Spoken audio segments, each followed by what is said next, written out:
华人民共和国中央人民政府驻香港特别行政区维护国家安全公署揭牌。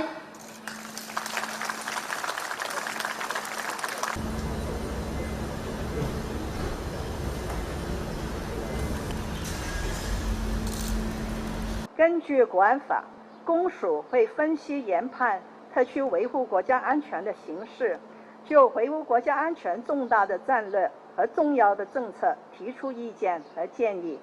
监督、指导、协调、支持香港特区履行维护国家安全的职责，收集、分析国家安全的情报的信息，并按国安法在特定的情形下依法办理国家安全犯罪的案件。I think the new office established by the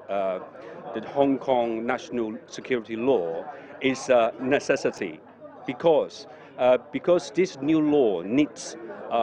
organization to carry out their legal duty and implement the new law. We welcome the National Security Office inauguration in Hong Kong. It is important because Hong Kong government by itself does not have the sufficient experience and knowledge and information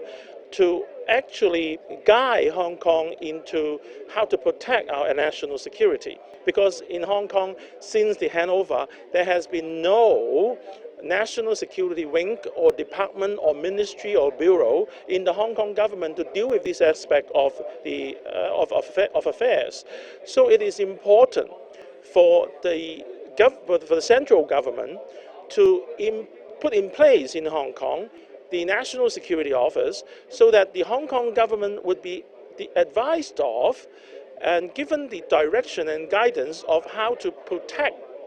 national security.